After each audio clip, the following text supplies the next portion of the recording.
Hey, new Ranger Reject is now out and I think I'm in love. あと4人だね。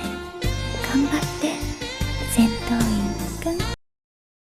Seriously though, Yumeko Suzukiri is one bad baddie in more ways than one, and I can't count, so that's a significant statistic. Other than that, we got another setup episode where once again, the anime has adapted about 5 to 6 chapters of the series manga, and judging by the last episode they did this for, next week's episode is about to be straight fire. Also, grab yourself 10% off gamer subs with my code. I am using Jujutsu Kaisen Cursed Energy flavor to get myself through today's double back-to-back uploads. This episode picks up right after the last episode's exam, and all of the Rangers are honestly dysfunctional at best. Yukino walks out on the group, Angel is dead tired, and Kai is, well, his usual self, calling everyone else a weakling. Despite the fact they all worked actually pretty well together, even though they didn't get a key. We get some really cool tidbits of info though from this scene. Urabe describes their encounter with Komachi, who is the little girl junior describing her for how she looks, which is cute and innocent, but she's actually apparently really monstrous, which we haven't seen her in action yet, even after this episode, so I'm quite curious what she fights like. But I'm actually quite interested in what Komachi can do. If she's able to take out Rangers like these on her own, I mean, she must be powerful, right? Especially if she's described as monstrous, no?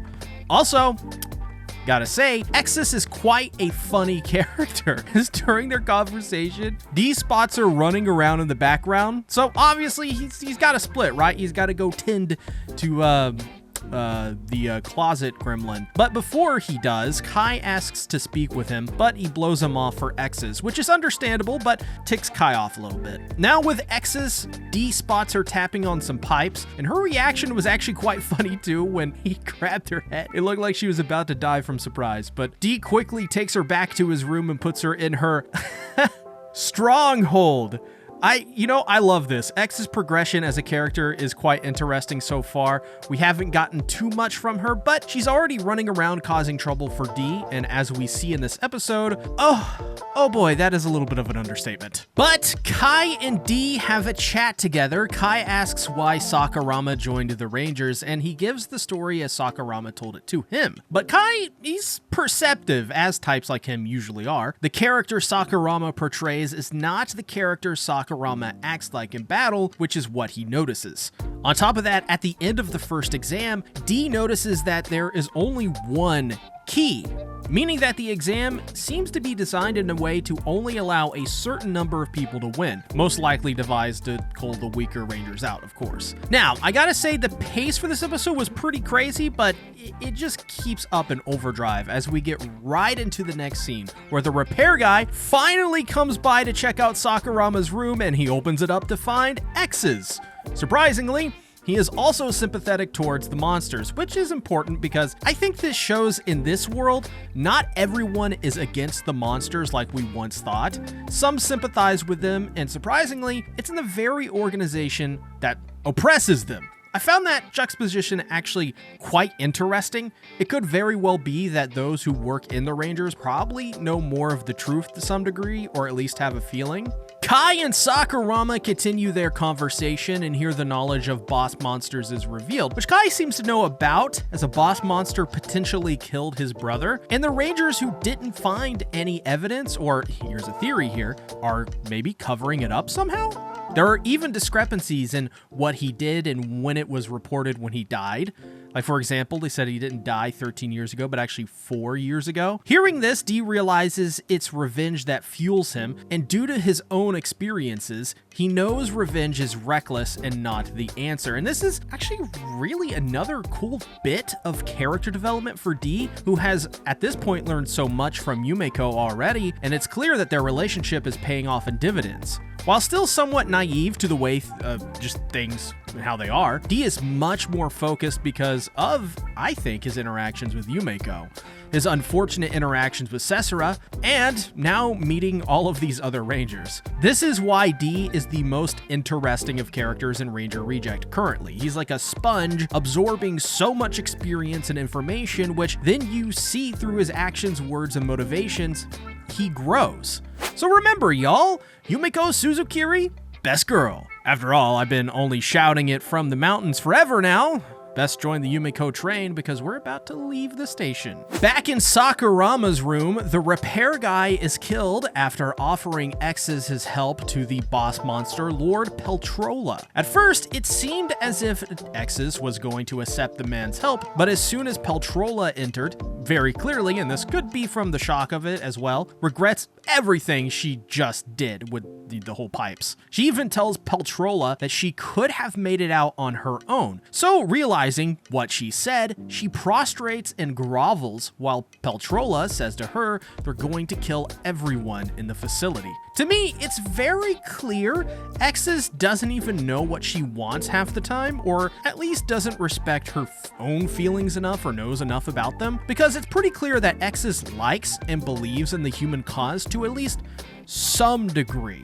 She liked Sakurama, and she was relieved when she found out that he was alive. That's an example. I also think, despite her calling Peltrola, she didn't expect any of it to go down the way it did. Most likely due to her natural naivete and need for some sort of revenge that blinds her. It's not that she's dumb, she just made a pretty stupid move and didn't realize what she was doing.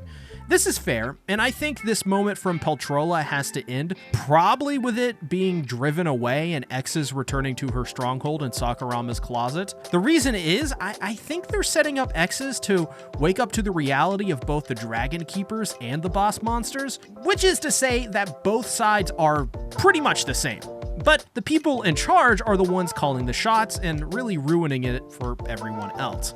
If anything, Dragon Keepers and boss monsters might as well be the same. I mean, both want an end to the war by the subjugation of their enemy.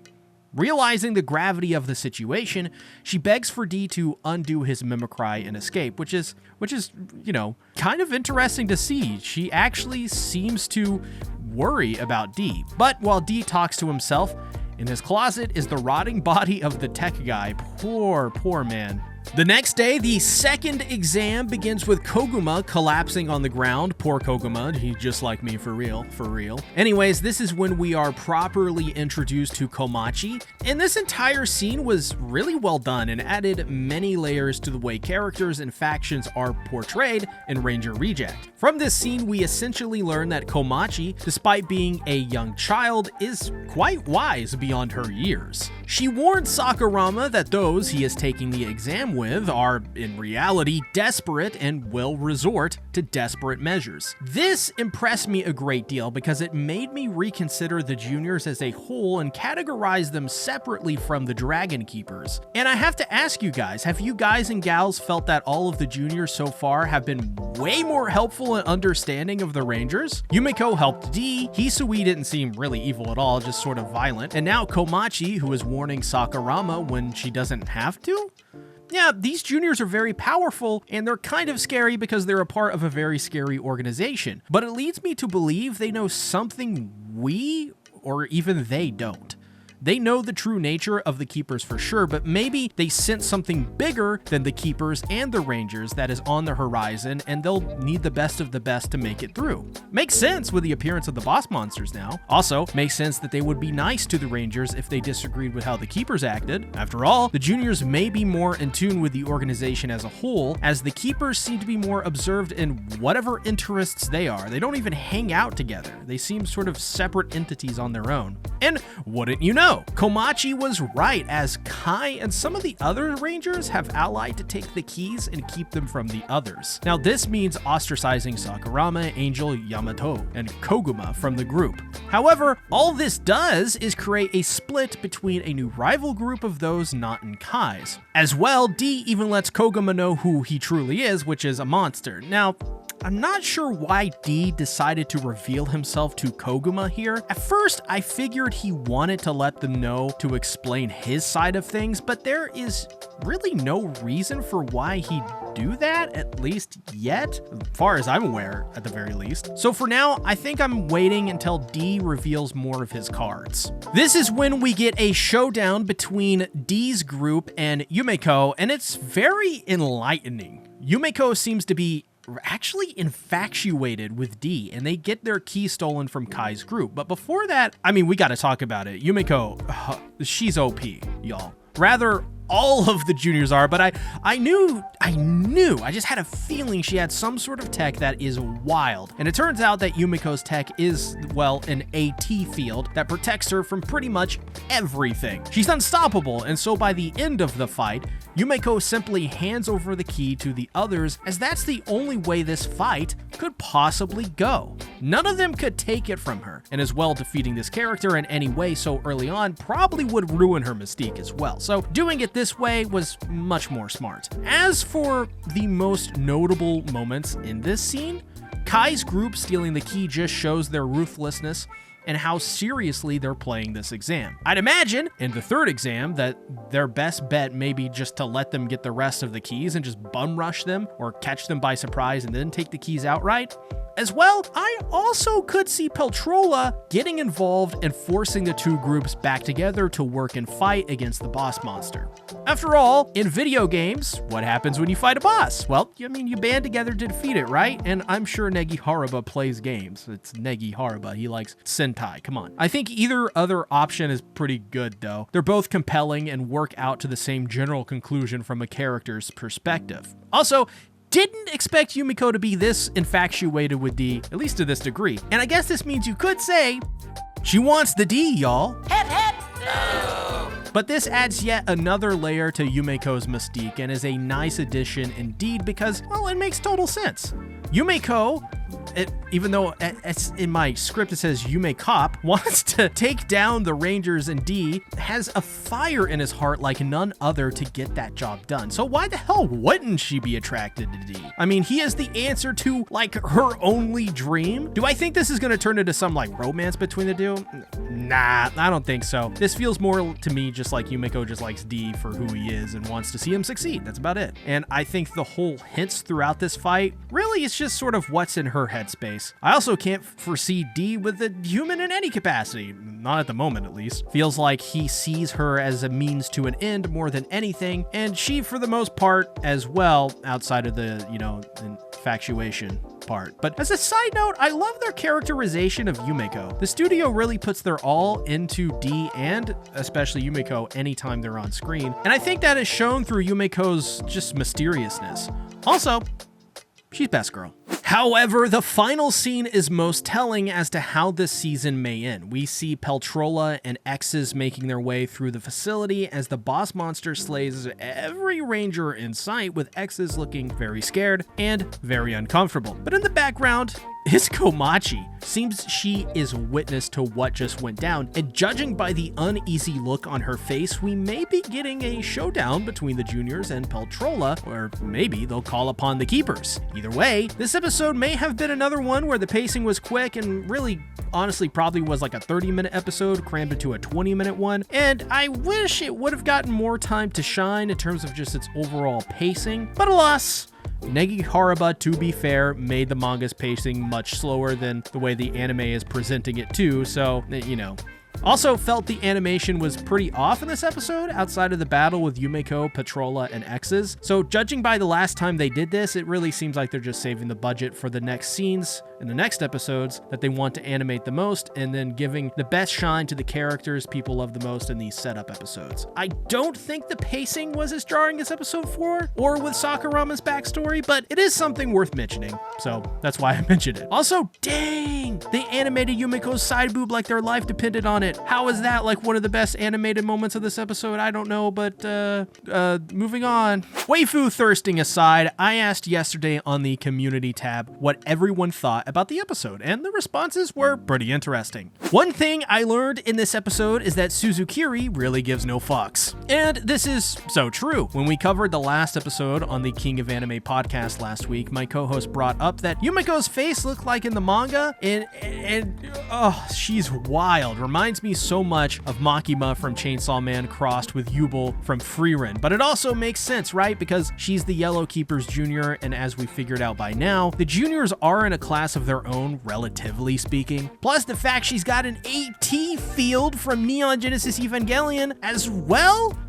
Bro, Yumeko on the waifu power scale, which is now a thing, by the way, S tier at least. Sesera, of course, being F tier, and judging by the thirsting over X's, do I even have to say it? Exciting and gripping episode. As it ended, I wanted to watch more, so that's probably a good sign. We've got a name to the invader, Lord Peltrola or something. Boy, his personality is a strange one. I need to see what happens next episode. XD! My opinion is that Lord Peltrola is the Dragon Keeper's alternative for the monsters. However, I do have a feeling that these monsters are much stronger than the Dragon Keepers. I mean, the reason is that why have the Dragon Keepers been able to defeat these boss monsters with ease? Nah, I think this adds a lot of stakes to this story and makes the plot even more gripping and layered than ever before. And judging by the way X's talked about Peltrola, it seems that the boss monsters don't take too kindly to those who sold out to the Keepers. So much went down in this episode. Also, does the boss of the fighters not care at all about his fighters? And this is a great question. I'd have to theorize and say that much like the Dragon Keepers, they don't care because they don't have to. It's like in a war where soldiers are the pawns sent to die. Same thing, right? At least that would be my guess. And if that's the case, then no wonder the monsters sold out to the Keepers, duh. They kind of rushed the slow part of the manga, but I think this is a better decision. I have seen comments of manga readers like the start will be slow, but rest is peak and all, so now they rush the slow part from the next episode. It's gonna be peak stuff. Yeah, I think McRumbling here has a very good point. The next couple of episodes should be pretty big if they're jamming this much exposition into one episode. That being said, I also think it's a good choice for them to do this now. I could foresee even more bandwagoning against this series, not only with it being unfairly judged already just for being a Sentai, but as well because of its slow pacing. This way, it gets that stuff out of the way a bit quicker, with minor concessions like faster pacing to get to the best stuff, which will likely keep more casual viewers more interested in the long term, because we are in the age of short attention spans. But thank you everyone so much for watching, for your lovely comments. I hope you all enjoyed this week's video. If you'd kindly drop a like on the video or subscribe, that would be mega sexalicious. I'll see you guys next week. Bye-bye.